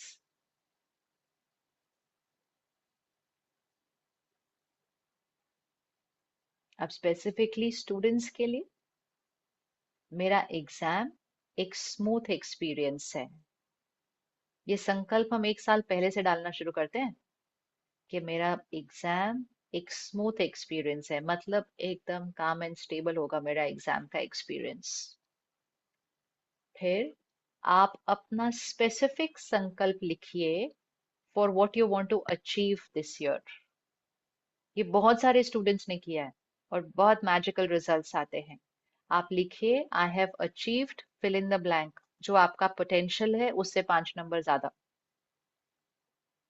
जो आपका पोटेंशियल है उससे 5 नंबर ज्यादा। I have achieved fill in the blank marks. I have achieved, not I should achieve. संकल्प से सिद्धि में संकल्पों की भाषा लिखने की विधि राइट होनी चाहिए। जो आप चाहते हैं कि हो, आपको लिखना है वो ऑलरेडी हो चुका है। तो ये नहीं लिखना मुझे इतने नंबर मिलने चाहिए, बोलना मुझे इतने नंबर मिल चुके हैं। I have achieved fill in the blanks. वो बच्चे जो किसी पर्टिकुलर कॉलेज में उसके बाद जाने वाले हैं या किसी प्रोफेशन में जाने वाले हैं, उनको उसका संकल्प लिखना है I am in this college, in this course. सब दोनों चीजें क्लियरली लिख दो। आपका जो लक्ष्य है जीवन का, आप किस कोर्स में जाना चाहते हैं, किस कॉलेज में जाना चाहते हैं, किस ब्रांच में जाना चाहते हैं, आप ऑलरेडी वो लिखो I am already in this college in this branch. ये कई साल पहले लिखना पड़ता है संकल्प। मेहनत तो साथ साथ बहुत करनी है, लेकिन संकल्प और मेहनत जब दोनों साथ साथ चलते हैं ना, तो रिजल्ट्स बड़े मैजिकल होते हैं। तो अपना कॉलेज, अपना कोर्स, अपने नंबर बहुत पहले फिक्स करने पड़ते हैं यहाँ। Everything that happens outside is to first be created in the mind. तो वो आप अपने संकल्पों पे लिख दो।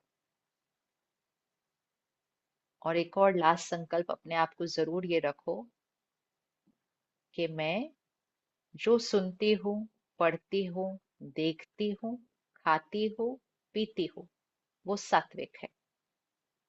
ये हर रोज संकल्प करो ताकि अपने आप मन ध्यान रखेगा। Everything I watch, read, listen, eat, drink is pure, healthy. हम जो सुनते हैं, पढ़ते हैं, देखते हैं, खाते हैं, पीते हैं, वो सात्विक है, प्योर है, हेल्दी है। ये रोज संकल्प करेंगे तो ये सिद्धि में आ जाएगा। और फिर आखिरी संकल्प, परमात्मा की शक्तियों का सुरक्षा कवच मेरे चारों तरफ है। एक वाइट डिवाइन एनर्जी सर्कल अपने चारों तरफ बनाइए। परमात्मा की शक्तियों का सुरक्षा कवच मेरे चारों तरफ है। सफलता मेरे लिए निश्चित है। सफलता मेरे लिए निश्चित है। तो ये 8-10 संकल्प है।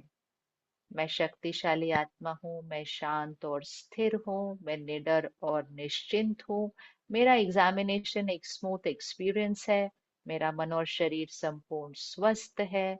और फिर अपने नंबर, फिर अपना कॉलेज, मैं वहां ऑलरेडी पहुंच चुकी हूँ।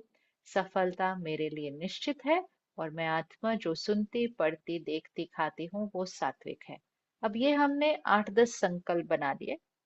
इसको रोज रात को सोने से पहले लिखना है। 1 मिनट लगेगा, लिखना है। तो एक डायरी पेन अपने तकिए के पास, अपने पिलो के साथ परमानेंट चाहिए हर एक को। हर एक को ये करना है। रात को इसको करना, मतलब इसके बाद फिर आप फोन टीवी नहीं देखेंगे। हाँ, ये लास्ट थॉट्स होती है, ये लास्ट होती है हमारी। तो लास्ट सोने से पहले अपने संकल्पों को डायरी में लिखना। और फिर लिखने के बाद आंख बंद करके जब लेट जाएंगे तो इसी को बोलते बोलते सो जाना। हमेशा ध्यान रखना, कभी भी सोने से पहले आपके माइंड पे कोई नेगेटिव थॉट नहीं होना चाहिए। मतलब इवन जैसे कई बार हम एक थॉट क्रिएट करते हैं ना, वो मैंने जितना डिसाइड किया था उतना तो मैंने कंप्लीट ही नहीं किया, अभी मेरा सिलेबस कैसे पूरा होगा। ऐसा थॉट क्रिएट करके अगर सोएंगे तो हमें लगेगा ये एक नॉर्मल थॉट है, लेकिन नींद में वो एक थॉट नहीं रहता, वो थॉट पर बहुत प्रोसेसिंग हो जाती है पूरी नींद में। आप सुबह फियर के साथ उठेंगे। तो इवन अगर आपने सिलेबस कंप्लीट नहीं किया उस दिन का, आप रात को सोने से बोलेंगे भाई सब परफेक्ट है, कल मैंने इसको आराम से कैचअप कर लेना है, और कल मैंने इससे ज्यादा पूरा करना है। सकारात्मक संकल्प दे के ही सोना है। कभी भी चिंता का, टेंशन का, प्रॉब्लम का संकल्प देकर कभी नहीं सोना। वो सोने से पहले एक संकल्प होता है, नींद में वो बहुत बड़ी प्रोसेसिंग हो जाती है। बहुतों ने अनुभव किया होगा कि माइंड में जो चल रहा होता है, जब हम सुबह उठते हैं ना, तो हमें आंसर मिल जाता है उसका। सडनली आंसर आता है कि ऐसे करो, ऐसे नहीं करो। तो सुबह क्यों आंसर आया, रात को क्यों नहीं आया? सुबह क्यों आंसर आया? क्योंकि रात को मन काम करता है, हमको लगा ये सोता है, हमने उसको सोने से पहले काम दे दिया। वो प्रोसेसिंग करता रहता है उसको रात को, और सुबह जैसे आप उठेंगे आपका मन आपको आंसर दे देता है। इसीलिए रात को मन काम न करे, स्वप्न न आए ज्यादा, मन बिल्कुल गहरी नींद का अनुभव करे। हमें पढ़ना है पूरे दिन नेक्स्ट। तो रात को सोने से पहले 15 मिनट ये तैयारी करनी होती है सोने के लिए। जल्दी खाना, हल्का खाना, सोने से पहले टीवी या फोन से कुछ नेगेटिव कंज्यूम नहीं करना। 10 मिनट्स अगर पॉजिटिव कंज्यूम कर लो तो बहुत स्ट्रेंथ देगा वो। मेडिटेशन करके मन को क्लीन करना, और डायरी में अपने अफर्मेशंस, अपने संकल्प लिखना। ये सब चीज को ना 10 मिनट चाहिए, सिर्फ, बहुत ज्यादा कुछ नहीं है। 10 मिनट करना है। ये 10 मिनट करने से आपको कम नींद में शक्ति ज्यादा, एंड मोस्ट इम्पोर्टेंट, जो आप अफर्मेशंस और संकल्प रात को सोने से पहले डाल रहे हैं, उसकी सिद्धि जल्दी होगी। क्योंकि आपने उस समय डाला है जब वो सबकॉन्शियस में जाने वाला है। 2 टाइम सबकॉन्शियस एक्टिव होता है, एक नींद में और एक हम जैसे ही सुबह उठते हैं। तो सोने से पहले नेगेटिव थॉट नहीं होनी चाहिए और सुबह उठते नेगेटिव थॉट नहीं होनी चाहिए। लेकिन अगर एक नेगेटिव थॉट के साथ सोते हैं तो सुबह उसी के साथ उठते हैं। तो इसलिए पॉजिटिव प्योर थॉट्स के साथ सोइए, ताकि सुबह सही उठेंगे। फिर सुबह उठते ही सबसे पहले इन संकल्पों को रिपीट करेंगे। Please repeat your affirmations first thing in the morning. पहले शुक्रिया करना, ग्रैटिट्यूड, और उसके बाद अपने संकल्पों को रिपीट करना। क्योंकि आप अभी अभी उठे हैं और आपका सबकॉन्शियस अभी भी एक्टिव है। आपने उसमें ये संकल्प अपने first thoughts of the morning डाल दिए। सुबह सुबह उठकर पहले फोन नहीं देखना। कम से कम पहले सुबह का 1 या 2 घंटे फोन नहीं देखना। इस ब्लॉटिंग पेपर पे सब अच्छी चीजें डालना, सुबह सुबह सुबह इसको फोन की चीजों से नहीं भर देना। ये एक आदत है, अभी से बनाएंगे जीवन भर आदत रहेगी टिकी हुई। तो सुबह सुबह फोन नहीं देखना, रात को सोने से पहले नहीं देखना। फिर सुबह संकल्प रिपीट किए, फिर उसके बाद थोड़ी देर ब्रीदिंग टेक्निक, प्राणायाम जरूर करना। क्योंकि एग्जाम चल रहे हैं या आ रहे हैं, कुछ कुछ थॉट्स तो चलते ही हैं। तो जब हम डीप ब्रीदिंग करते हैं तो सिर्फ बॉडी रिलैक्स नहीं होती, माइंड भी रिलैक्स होता है। और जो माइंड अगर कुछ स्ट्रेस क्रिएट कर रहा है, उसका असर बॉडी पर नहीं पहुंचे तो वो टॉक्सिन्स रिलीज हो जाते हैं बॉडी से। तो डीप ब्रीदिंग तो प्रैक्टिस हर एक को करनी चाहिए। और कभी भी थोड़ा सा भी स्ट्रेस हो तो मेडिटेशन भी नहीं हो रहा, फटाफट थोड़ी डीप ब्रीदिंग करो तो आपका माइंड रिलैक्स हो जाएगा। कॉन्शियस ब्रीदिंग मतलब श्वास पर अटेंशन, सिर्फ श्वास पर ध्यान दो कुछ मिनटों के लिए हर रोज सुबह, जरूर करना चाहिए। माइंड और बॉडी दोनों को अलाइन कर देता है। फिर जो बच्चे मेडिटेशन सीखे, और जरूर सीखना चाहिए, तो वो कम से कम 5-10 मिनट वो जरूर करें। दिन की शुरुआत के जो आधा घंटा है ना, ये अपने लिए रखना चाहिए। ये आपके सारा दिन के परफॉर्मेंस को एक अलग लेवल पर ले जाएगा। और ये आपके एग्जाम का हिस्सा है। ये मत सोचना कि वो ये तो मेरा टाइम वेस्ट हो रहा है। ये ही एग्जाम की पावर को बढ़ाने का हिस्सा है।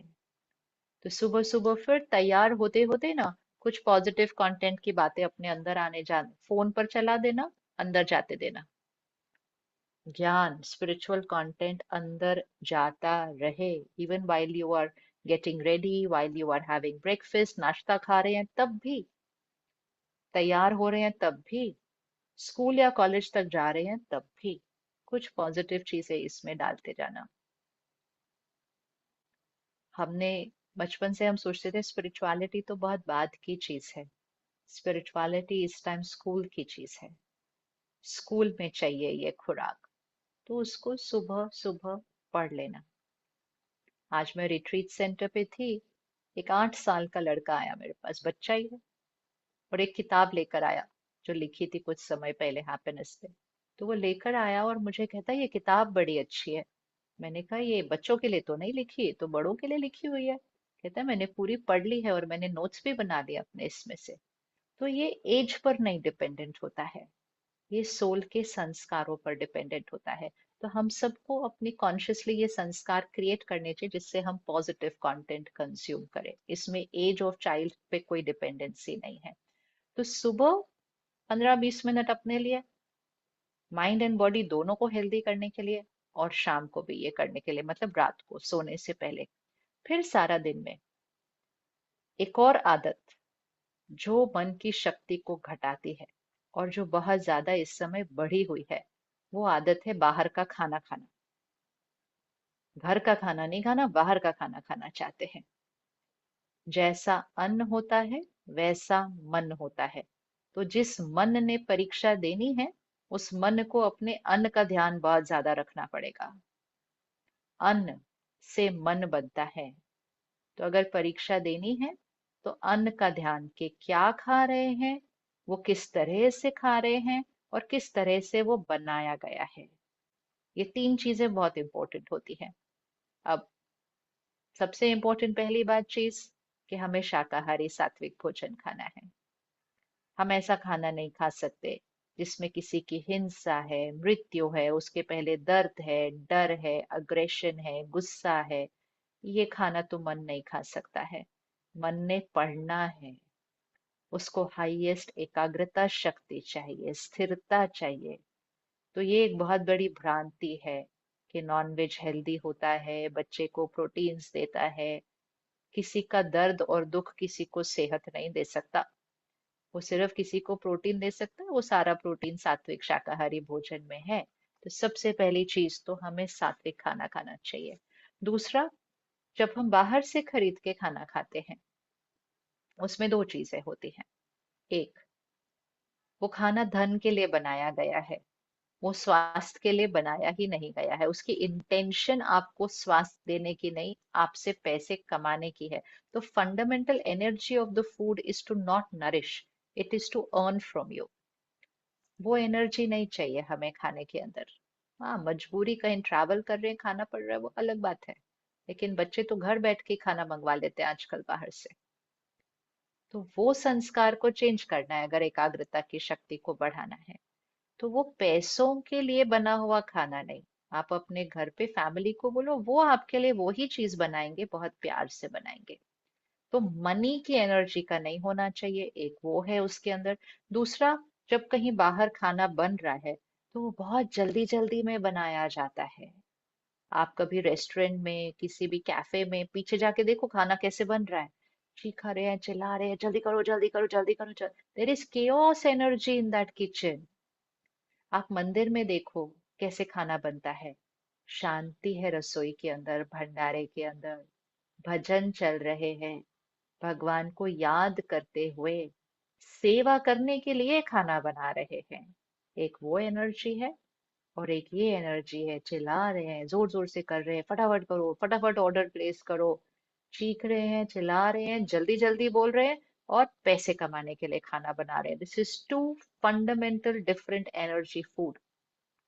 तो इसीलिए घर का खाना खाएं, और घर में खाने को प्रसाद की तरह बनाएं। तो जो पेरेंट्स हैं उनको ये ध्यान रखना है कि आपका रोल है कि अन्न के थ्रू मन को स्थिरता वाली शक्ति देना।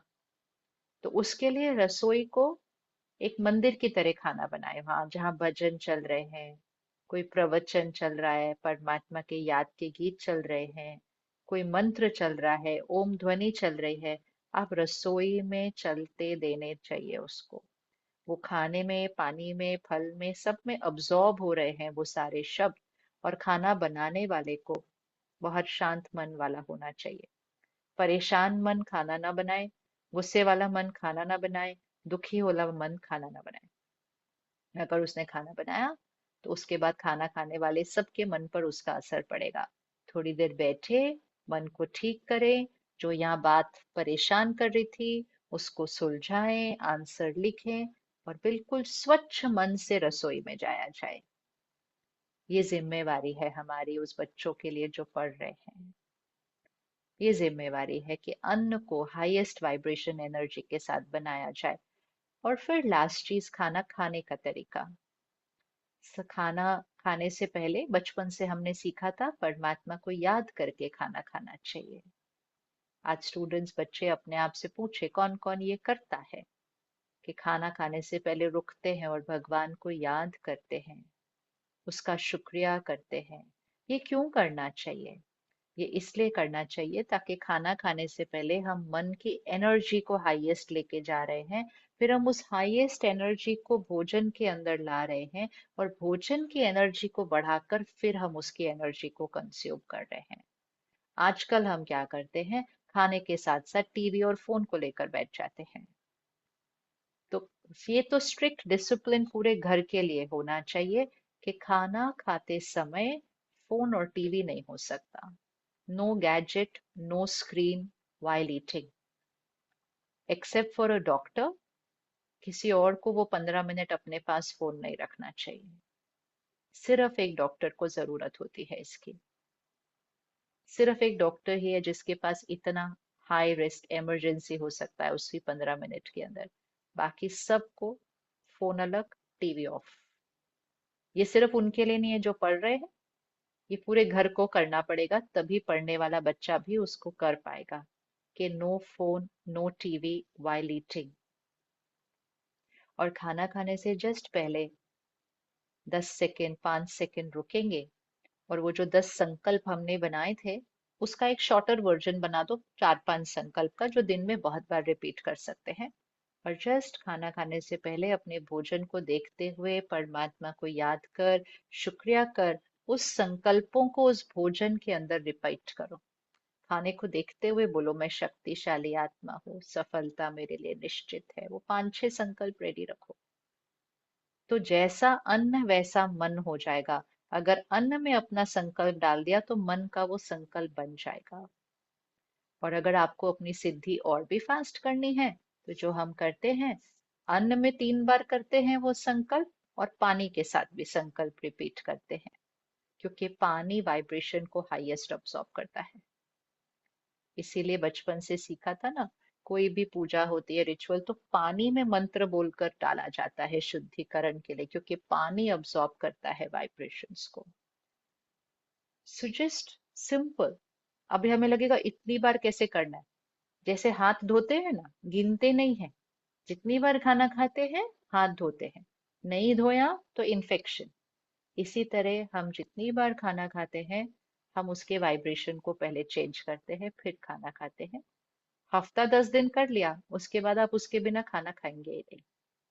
तो वो कितनी देर लगती है? 5 सेकंड, 5 सेकंड, 3 बार खाना खाना, 15 सेकंड। पानी पी लिया 6-7 बार, 5-5 सेकंड। और सुबह 1 मिनट और शाम को 1 मिनट, रात को। टोटल मिला के 3 मिनट बनता है, ज्यादा से ज्यादा 3 मिनट। इस 3 मिनट में हमने बच्चों को मिरेकल क्रिएट करते हुए देखा है। और कोई भी स्टूडेंट इसको ऑनलाइन जाकर इसको स्टडी कर ले, power of affirmation and visualisation. आज भी प्रोफेशनली भी लोग इसको यूज करते, ये पावर ऑफ द माइंड को बढ़ाता है। स्पोर्ट्स में लोग इसको अफर्मेशन और विजुअलाइजेशन को यूज करते हैं परफॉर्मेंस से पहले। एक्टर्स इसको यूज करते हैं, बहुत सारे प्रोफेशनल्स इसको यूज करते हैं कि जो हमें सिद्धि चाहिए पहले हमें उसको यहाँ क्रिएट करना पड़ेगा, फिर हमें वो सिद्धि मिलेगी। इसको कहते हैं संकल्प से सिद्धि। तो ये छोटी छोटी चीजें करें। आप जहाँ रहते हैं आपके नजदीक ब्रह्मा कुमारी राजयोग मेडिटेशन सेंटर होगा। 5-10 मिनट के लिए बच्चों को वहां जरूर जाना चाहिए। मतलब एग्जाम वाले दिन नहीं कि हाँ मेरा एग्जाम आज ठीक हो जाए, उसके लिए नहीं, वो तो जा सकते हैं। लेकिन हर रोज जाना चाहिए। 5 मिनट जाओ, उस हाई एनर्जी स्पेस के अंदर बैठो, अपने अंदर वो हाई एनर्जी वाइब्रेशंस अब्सॉर्ब करो। आपको माइंड की एफिशिएंसी बढ़ेगी, एकाग्रता शक्ति बढ़ेगी, क्योंकि उस स्थान में जो मेडिटेशन रूम होता है उसमें स्थिरता है। और जब हम स्थिरता वाले कमरे में बैठते हैं, हमारे मन की स्थिरता की शक्ति बढ़ती है। तो वहां आप जाएंगे, आपको बहनें मिलेंगी, बहुत प्यारा सा वातावरण मिलता है, एक एक अलग सी एक एनर्जी, एक खुशी, एक पावर क्रिएट होती है। तो 5 मिनट 10 मिनट जब भी टाइम मिले ऐसे चले जाओ। सो ये सारी चीजें एग्जाम के दिनों में नहीं, ये अभी शुरुआत में करने की है और पूरा साल करने की है। पूरा साल करने की है। हम तो उसको पूरा जीवन कर रहे हैं, क्योंकि हमें हर रोज उसके रिजल्ट्स, उसके मिरेकल्स मिलते हैं, एवरी सिंगल डे।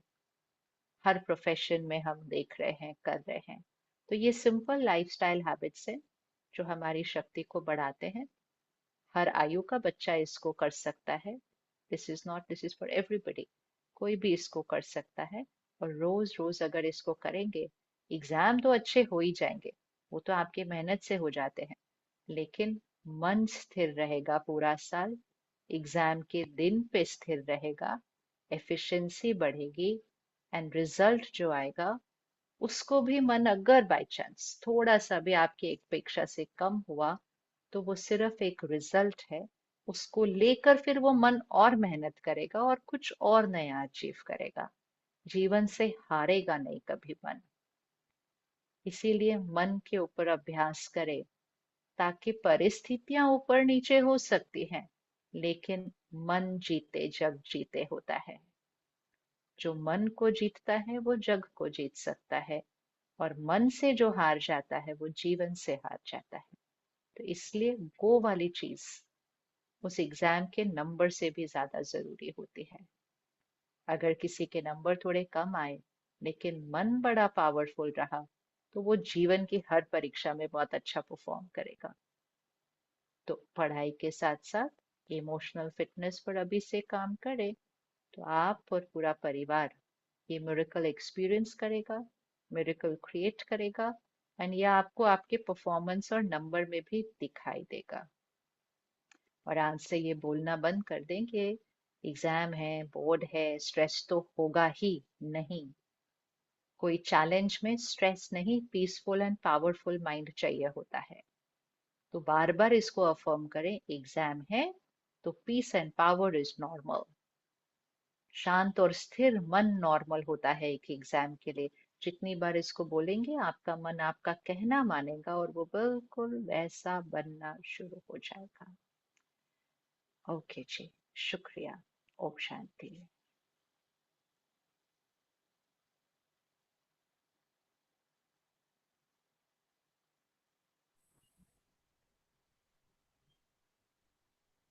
बहुत बहुत बहुत दिल से शुक्रिया शिवानी दीदी। आपने बहुत अच्छी बात जो सक्सेस के लिए बच्चों को भी बताई, आजकल के यूथ के लिए भी प्रेरणा दी। हमारे बीच में भरत भाई हैं, जिन्हों को बहुत ये उमंग था कि आपका प्रोग्राम यहाँ पर अरेंज करे और सभी स्कूल के प्रिंसिपल्स और बच्चों को लाभ हो। तो अभी हमारे बीच में है भरत भाई।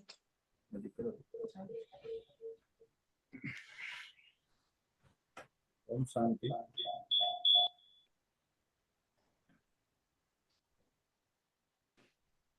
आदरणीय शिवानी दीदी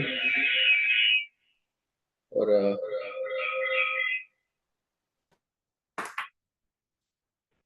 काफी इंस्टीट्यूट से हमारे साथ जुड़े स्कूल के ओनर्स, प्रिंसिपल्स, अप्रोक्सीमेटली 52,000 प्लस बच्चे और पेरेंट्स एप्लीकेशन के माध्यम से हमारा जो प्रोग्राम अभी तक देख रहे थे। और जो दीदी ने हमें खास करके बताया संकल्प से सिद्धि की ओर, तो उसमें हम संकल्प करेंगे। आपने जो काफी संकल्प हमें दिया, हम एक संकल्प और कर रख रेगुलर बेस पे हमारे जीवन में रखेंगे। जो नजदीक में हम, आपने बोला जो जहाँ पे ब्रह्मा कुमारी का सेंटर है, हम मेडिटेशन करने के लिए वहाँ पे जरूर जाएंगे। और दूसरा, मैंने अभी अभी शॉर्ट टाइम पहले ही मतलब एक शिविर में अटेंड की थी, तो मुझे काफी अच्छा लगा। और आपका प्रोग्राम दीदी मैंने हाईवे टू हैप्पीनेस जो बालाजी वेफर ने ऑर्गेनाइज किया था बिफोर 1.5 ईयर, तब मैंने संकल्प लिया था कि हमारे बच्चे के लिए दीदी को एक बार बुलाना है। तो मतलब आपने काफी आपका जो स्केड्यूल, बिजी स्केड्यूल में टाइम निकाल के बीच में हमें टाइम दिया। Thank you very much. और हमारे साथ अभी काफी लोग जुड़े हैं, सबको मैं थैंक यू वेरी मच करता हूँ। और खास करके चेतन भाई पटेल जो है वो लाइफ कोच हैं, और पूरे इंडिया में और ग्लोबली भी उसका प्रोग्राम, वो आईटी बेस्ड प्रोफेशनल को ट्रेनिंग दे रहे हैं, तो उसको भी 5 मिनट के लिए सुनते हैं। वेट करो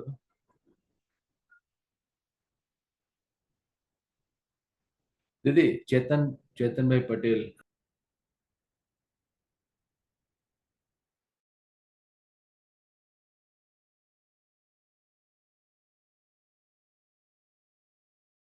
आ, पहले तो थैंक यू सो मच। और शिवानी दीदी को पहली बार मैंने लाइव जूम पे सुना, otherwise I have watch your lot of videos and I get inspired by your calmness and stability always. So first of all thank you Bharat bhai for inviting me and just a minute. Sorry. Sorry. લઈ જાઓ તમે બહાર laptop લઈ જાઓ. Laptop લઈ લો બેટા. Okay. Sorry for the disturbance. तो मैंने आज दीदी आपके सेशन में से एक चीज सीखी। जब जब एग्जाम की बात हो रही थी तो मैंने देखा कि मुझे क्या लेना है, मुझे क्या सीखना है। तो we are always passing through the exams in the life as a businessman or as a human being. So I was correlating myself and I have learned today that विपत पड़े ना वलखे वलखे विपत न जाए, विपते उद्यम कीजिए उद्यम विपत न खाए. So in my life also, I am IT coach. I support IT people for their business growth, systems, and happiness. So at now we are facing America's recession and AI disruption in our businesses, and my clients are also facing. And I always think that how can I support my client? How can I do better for my client? And I do that kind of affirmation, that kind of things in the night. But today, a wonderful thing I like is संकल्प से सिद्धि. So मुझे एक ही चीज करनी है, मुझे जो चाहिए वो बार बार रिपीट करना है, अंदर डालना है, और कुछ भी हो जाए मुझे वही करना है. So as a businessman, if I get something from this, then this would be great lesson for my clients also, for everybody also. The wonderful thing touched myself, my whole heart is, and for that I will be very grateful to you. And tomorrow I'm going to LinkedIn about this lesson I have learned from you today, and that is never compare yourself with anybody. And I have written this wonderful thing, and that is standing for the right even though you are alone. जो सब करते हैं वो करने की जरूरत नहीं है. तो that is very high lesson for the self-esteem even. So this is all from my end. Thank you so much, Shivani दीदी. आपके साथ बैठना और आपके बोलने के बाद बोलना, तो वो मुझे रियली इतना वो बड़ी चीज लग रही है. But that's why I am not speaking much. Your whole energy, aura, everything is there. So thank you everyone.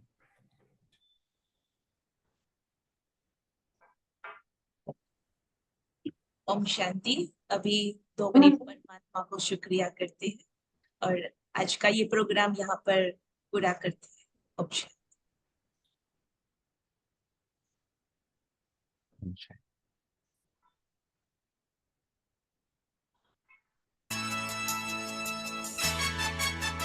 Video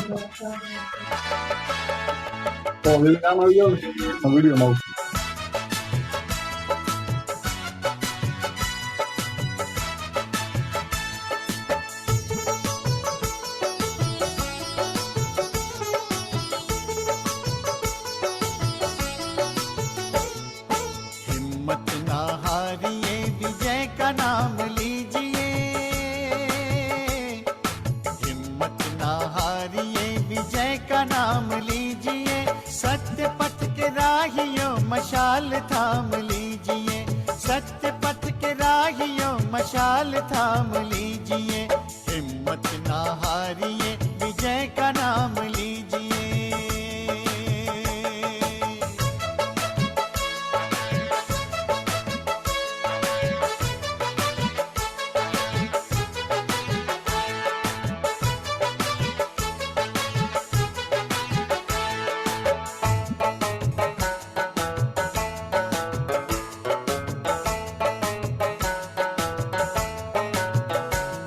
मशाल जो जला जलेगा आखिरी सांस तक, मशाल जो जला जलेगा आखिरी सांस तक, कारवां चला है जो चले क्षितिज के पार तक, कारवां चला है जो चले क्षितिज के पार तक, झुके नहीं ध्वजा सदा वो काम कीजिए, झुके नहीं ध्वजा सदा वो काम कीजिए,